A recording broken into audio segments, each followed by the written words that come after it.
Kaum ibu kalau tu sempit boleh pergi sana, Ya. ikut depan, ikut belakang. Perempuan. Kalau sempit, Oh ya. sana tu lapang lagi. Ikut depan ni kan, ikut balkoni. Coba kita.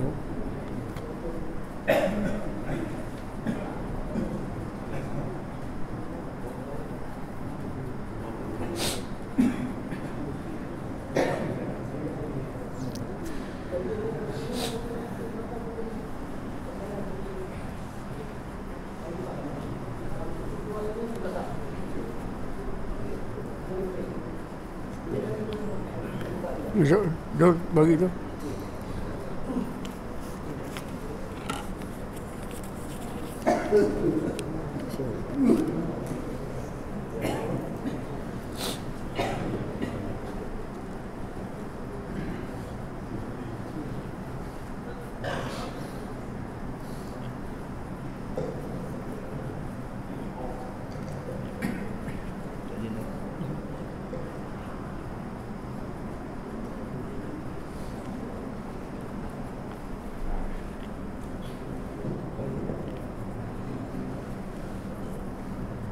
Tak tahu.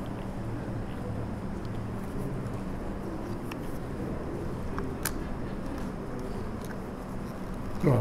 Dah.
Assalamualaikum warahmatullahi wabarakatuh. A'udzu billahi minasyaitonir rajim. Bismillahirrahmanirrahim. Alhamdulillahil qadir. Innama yuridullahu liyudhiba ankum risa ahlal bait wa yutahhirakum tathira. Asyhadu an la ilaha illallah wahdahu la syarika lah wa asyhadu anna Muhammadan abduhu wa rasuluh. Allahumma shalli ala sayyidina Muhammadin abdika wa rasulika nabiyil ummi wa ala alihi wa sahbihi wa barik wa sallim. Allahumma nawwir qulubana binuri bidayatika kama nawwarta al-ardha binuri syamsika abadan abada birahmatika ya arhamar rahimin.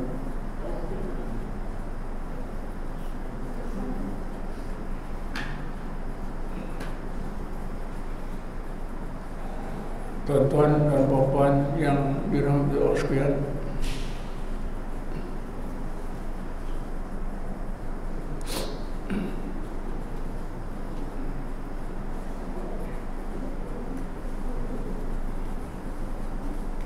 kuliah kita pada malam ini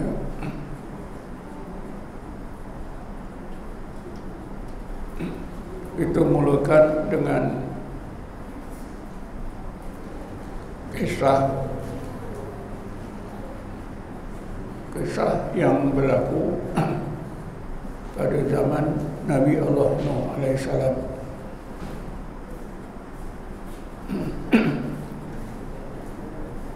Apabila Nabi Nuh alaihissalam telah siap membina bahtera atau kapal,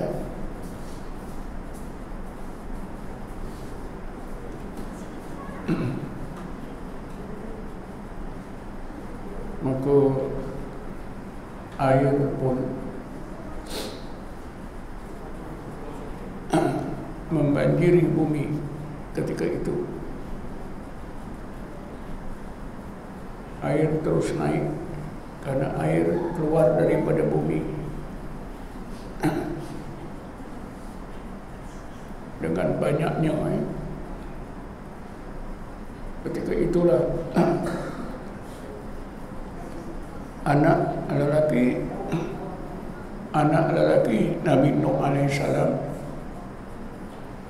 tidak mau naik bahtera ayahandanya, walaupun Nabi Nuh alaihissalam bersungguh-sungguh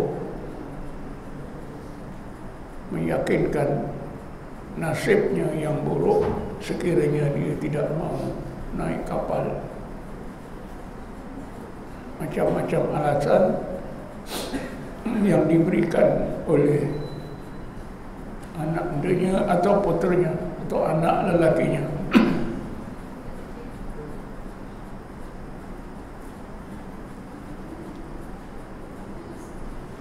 Apabila usaha Nabi Nuh alaihissalam memujuk anaknya, meyakinkan anaknya atau putranya sudah sampai ke kemuncak, maka Nabi Nuh berdoa kepada Allah supaya Allah selamatkan anaknya daripada tenggelam air, daripada tenggelam di dalam air. Nabi Nuh diceritakan dalam Quran bercakap kepada Allah,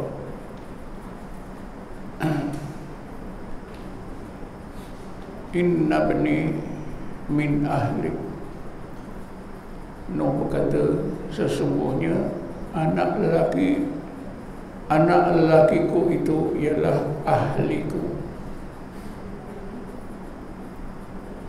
Maka Allah jawab, qala inna ibnaka laisa min ahlik. Wahai Nuh, benar, itu adalah anak lelakimu, putramu, tetapi dia bukan ahlimu.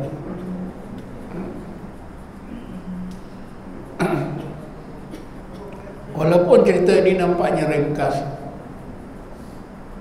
macam cerita biasa, tetapi sangat penting untuk kita fahami, karena sangat berkaitan dengan usaha kita bertakwa dan bertawakal kepada Allah, usaha kita menghampirkan diri kepada Allah Subhanahu wa Ta'ala.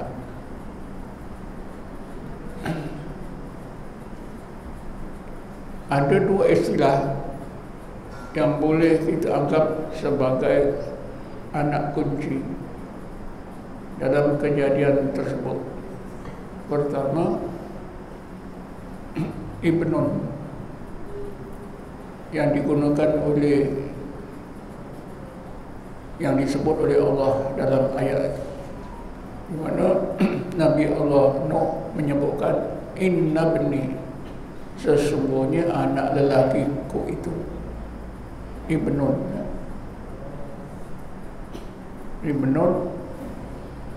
Ibnani, abna, bilangan banyak, abna, anak-anak cucu. Satu lagi istilah ialah ahlun. Alif lam lam ahlun, alif ha lam, ahlun, ahli. Jadi ahli artinya disambungkan dengan ru'ya, ganti nama saya, ahli, ahliku, anak lelakiku itu ahliku.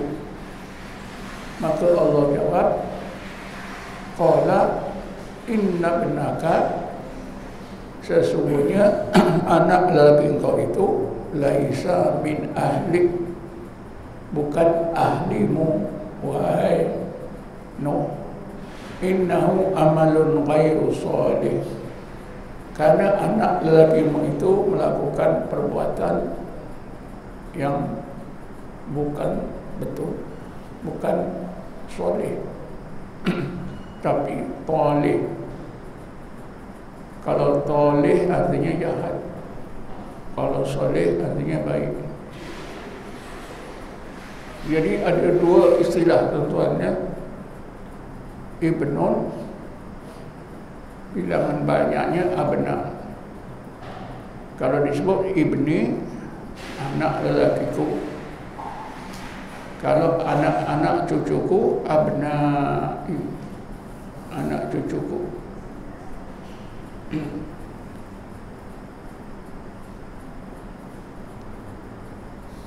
Jadi yang kedua, ahlun. Ahli ini pun, kalimat ahli sudah dipinjam dalam bahasa kita, ahli. Yang selalu kita dengar dalam parti lah, ahli parti PAS, ahli parti UMNO, ahli tarekat, ya, dan sebagainya. Kita fahamlah mana ahli itu, untuk mencerahkan lagi kepahaman kita tentang istilah ahli. Kita boleh tengoklah dalam Kamus Dewan Bahasa. Tetapi dalam hubungan ini, ahli itu artinya keluarga, keluarga. Jadi anak Nabi Nuh itu anak lelaki, dan Nabi Nuh kata keluarga dia, ahli dia. Kemudian Allah nafikan, betul, itu anak lelakimu, tetapi dia bukan ahlimu. Anak lelaki bukan ahli. Anak memang betul anak, tapi bukan ahli. Kerana apa? Kalau ahli Nabi Nuh, tentulah dia buat baik, tentulah dia taat kepada Nabi Nuh. Tapi ini lawan cakap Nabi Nuh. Sebab itulah dia beramal dengan amalan yang jahat, yang buruk. Bukanlah ahli, ya, bukanlah keluarga Nabi Nuh alaihissalam.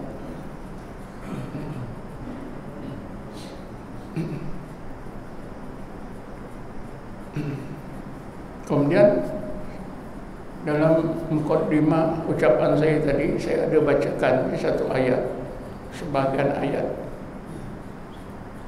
Bismillahirrahmanirrahim. Innama yuridullahu an yudhiba ankumur rizqa ahlal bait wa yutahhirakum tathira. Ayat ini selalu dibaca ketika kita buat tahlil. Innama yuridullahu an yudhiba ankumur rizqa ahlal bait. Perhatikan, ahlal bait. Wa yutahhirakum tathira. Hanya sesungguhnya Allah sentiasa mau menyucikan zahir batin kamu, wahai ahli bait Rasulullah SAW, wahai ahli bait Muhammad SAW, supaya kamu menjadi bersih sebersih-bersihnya zahir dan batin. Jadi dalam ayat ini ada kalimat Ahlul Bait. Innama yuridullah an yudhiba ankumur rijsa. Rijsa itu kekotoran, dosa-dosa. Ahlul Bait, wahai ahli bait, Allah sentiasa, mana wahai ahli bait Rasulullah, Allah sentiasa berkehendak menyucikan kamu, menghilangkan daripada kamu, yutibadu menghilangkan rijsah, kekotoran dosa zahir dan batin, wa yutahhirakum tathira, dan membersihkan zahir batin kamu sebersih-bersihnya.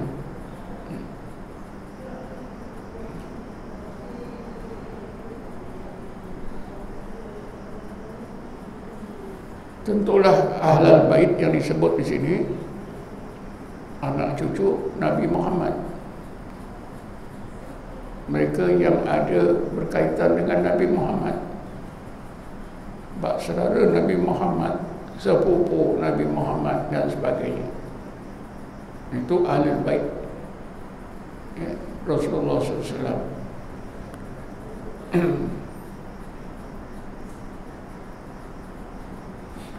Jadi tentulah timbul persoalan, kita ni macam mana? Kita ni macam mana? Kita ni yang pastinya, kita ni bukan anak cucu Rasulullah.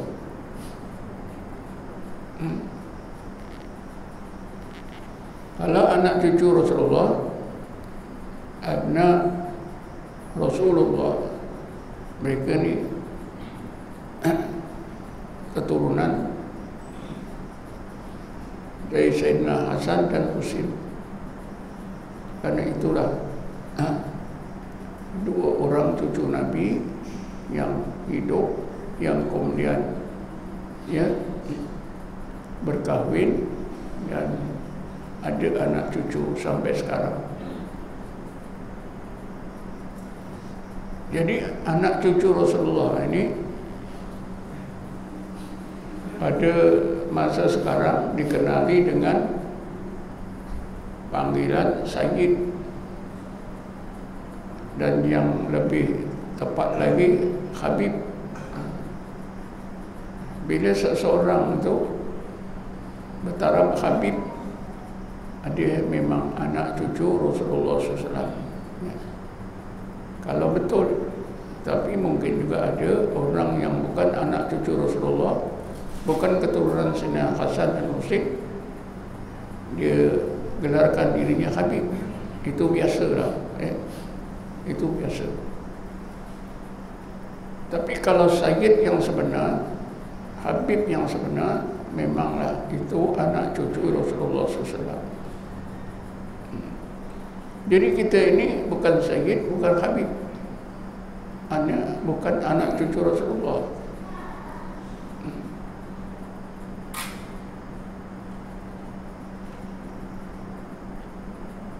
Bagaimanapun kita jangan rasa kecewa, jangan rasa rahmat Allah itu nampaknya diuntukkan kepada anak cucu Rasulullah saja. Bukan begitu ya.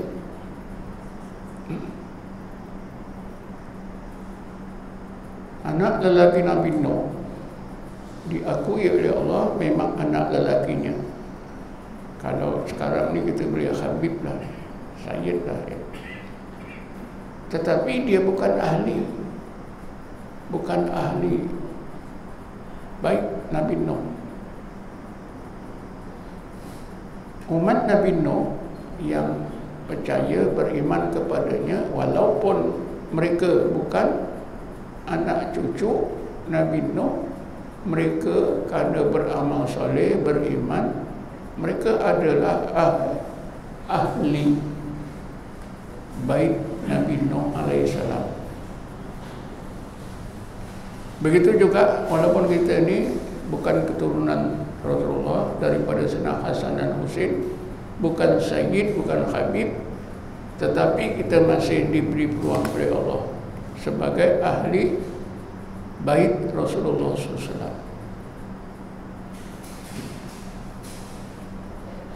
Kita ini kalau beriman, beramal soleh, insya Allah kita menjadi apa? Ahlul bait Rasulullah sallallahu alaihi wasallam.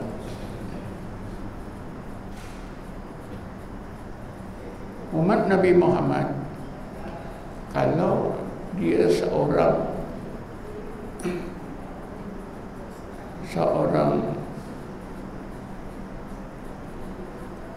keturunan Nabi menerusi Sayyidina Hasan dan Husain, kemudian dia menjadi ahli bait Rasulullah, beriman, beramal saleh, manusia ini sangat baik, sangat baik. Tetapi andainya mereka tidak beriman, tidak beramal soleh, nasibnya sama saja dengan nasib yang diterima oleh anak lelaki Nabi Nuh alaihissalam.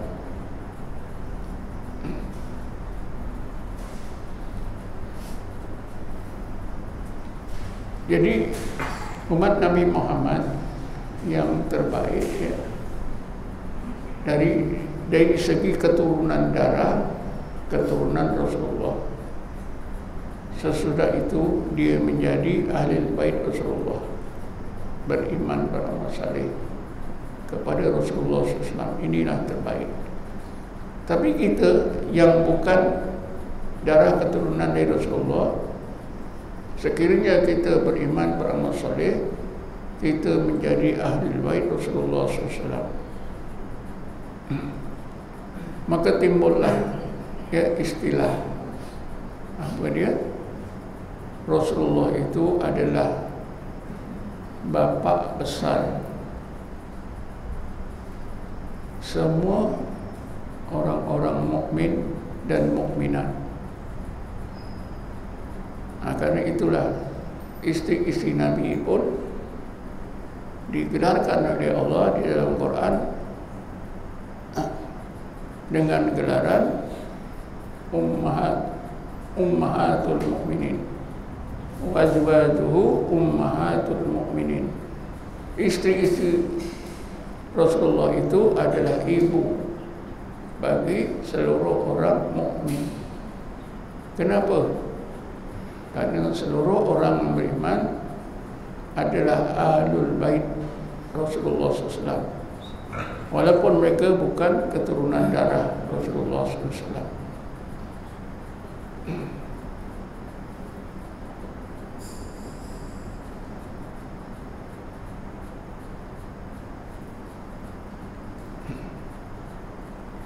Dari sinilah timbul istilah, ya,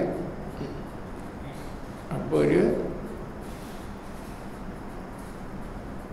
Bagi keturunan, bagi orang-orang Islam, orang-orang mukmin yang memang mempunyai hubungan nasab darah daripada Rasulullah,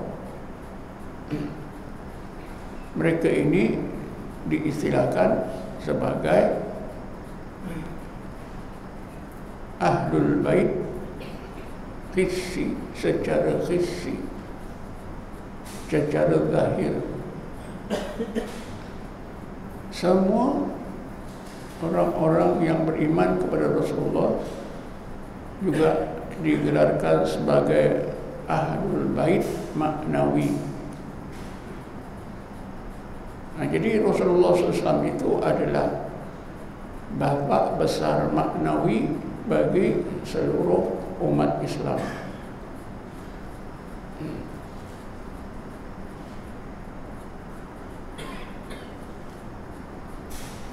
Sebab itu Rasulullah sebagai bapa maknawi kita, mestilah kita laksanakan 4 perkara seperti yang disebut oleh Allah di dalam Quran. Pertama, beriman dengan sebaik-baik iman. Kalau boleh sampai kepada hakikat iman. Yang kedua, mengasihi dan memuliakan Rasulullah SAW. Yang ketiga, membantu usaha-usaha Rasulullah dalam menyampaikan agama Allah Subhanahu wa ta'ala. Dan yang keempatnya, mestilah kita berpegang kepada Quran dan Sunnah. Ini ada disebut dalam firman Allah Subhanahu wa ta'ala. Bismillahirrahmanirrahim. Falladzina amanu bihi wa azzaluhu wa nasaruhu wattaba'u nural ladzi unzila ma'ahu ulaika humul muflihun.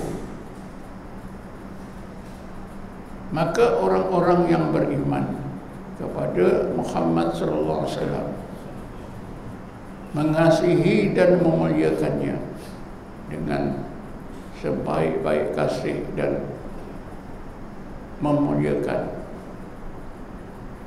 dan mereka-mereka yang membantu usahanya dalam menyebarkan agama dan berpegang kepada Quran dan Sunnahnya, mereka itulah orang-orang yang berjaya di sisi Allah Subhanahu wa ta'ala.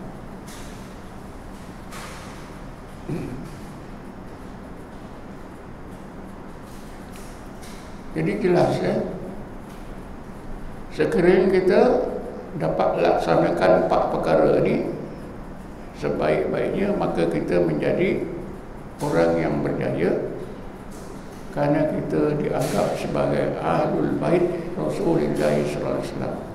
Ahlul Bait Rasulullah secara maknawi. Rasulullah itu bapa maknawi kita. Pertama, beriman dengan sebaik-baik iman. Kedua, kasih sayang dan memuliakan Nabi kita Muhammad SAW. Biasanya kalau seseorang itu kasih sayang terhadap Rasulullah, dia tetap memuliakan. Orang yang tidak ada sifat kasih sayang terhadap Rasulullah biasanya tidak memuliakan Rasulullah. Misalnya kalau ada orang memuliakan Rasulullah, sebut dalam selawat, Allahumma sholli ala Sayyidina Muhammad, lalu ditegur, tak boleh disebut Sayyidina, Rasulullah tak suka. Sedangkan kita ucapkan Sayyidina itu untuk memuliakan Nabi, tapi dia tak suka. Sebut saja Allahumma sholli ala Muhammad, tak payah sebut Sayyidina. Kita kata saya nak memuliakan dia, sayang pada Rasulullah, maka saya sebut Sayyidina. Kadang-kadang tambah lagi Maulana wa Syafi'una wa Dukhrina. Ini semua tujuan untuk memuliakan Nabi kita Muhammad SAW. Orang yang melarangnya itu tentulah sebaliknya. Dia tak suka kita memuliakan Nabi. Dia kata apa? Jangan lebih-lebih. Sebenarnya tuan-tuan, kita memang disuruh ya, memuliakan Rasulullah ya. Setakat yang kita boleh. Cuma yang dilarang, jangan kita memuliakan Nabi itu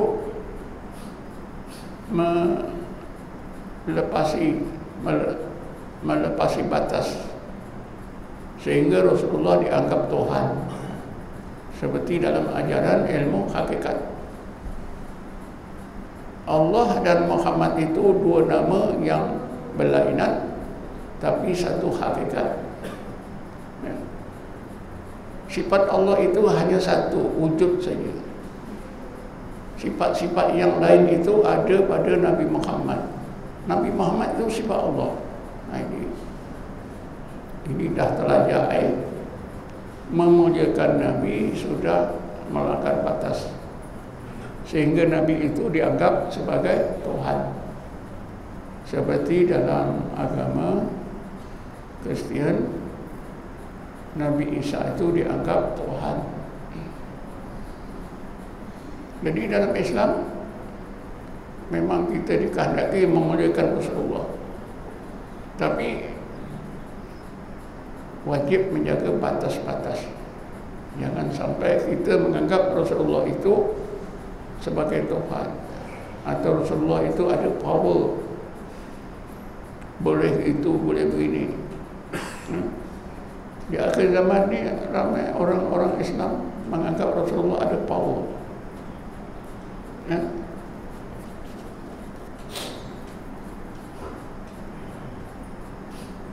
Di zaman hidupnya Rasulullah pun ada sahabat yang menganggap Rasulullah itu ada power. Kalau perang boleh menang, pasti menang. Boleh mendatangkan keburukan pada musuhnya, boleh mendatangkan apa juga kebaikan pada pengikutnya.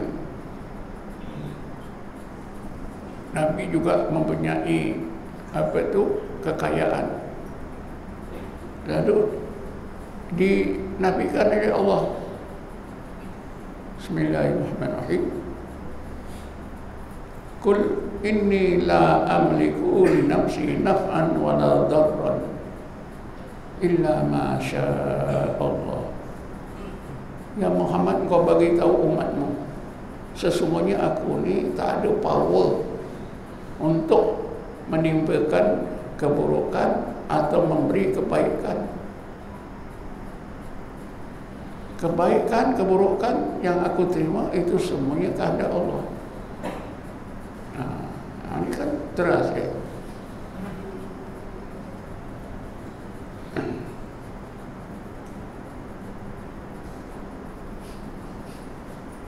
Wala aqulu lakum inni khazainullah. Dan aku tak pernah bercakap kepada kamu aku mempunyai khazanah, kekayaan daripada Allah. Tak ada. Nabi mengaku dia manusia biasa, dia tak ada dikurniakan oleh Allah khazanah, kekayaan. Tak ada. Apa ada sahabat yang menyangka Rasulullah itu sebenarnya kaya raya. Allah beri, cuma Allah Ta'ala, cuma Nabi Muhammad itu tak mahu saja. Kalau Nabi Muhammad mahu khazanah kekayaan yang Allah bagi, tentulah kita semua kaya. Jadi dinafikan dengan katanya wala aqulu lakum indi khazainullah.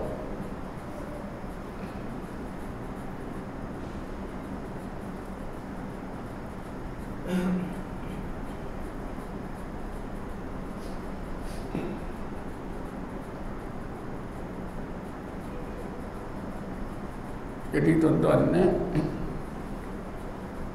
kita berbalik semula. Balik semula kepada dua konsep tadi ya. Ahlul Bait atau keluarga Nabi, keturunan darah, Ahlul Bait hissi dan Ahlul Bait maknawi. Kita ini umatnya yang bukan keturunan darah Nabi. Kalau kita beriman, sebaik-baik iman, kemudian yang kedua mencintai Rasulullah, memuliakan Rasulullah, tidak menghina Rasulullah, membantu perjuangan Rasulullah, dan satu lagi berpegang pada Quran dan Sunnahnya, kita akan menjadi Ahlul Bait maknawi Rasulullah yang berjaya. Jadi kerana itu kita jangan rasa rugi ataupun kita kecewa sebab kita tidak dipilih oleh Allah sebagai keturunan Nabi, bukan Sayyid, bukan Habib.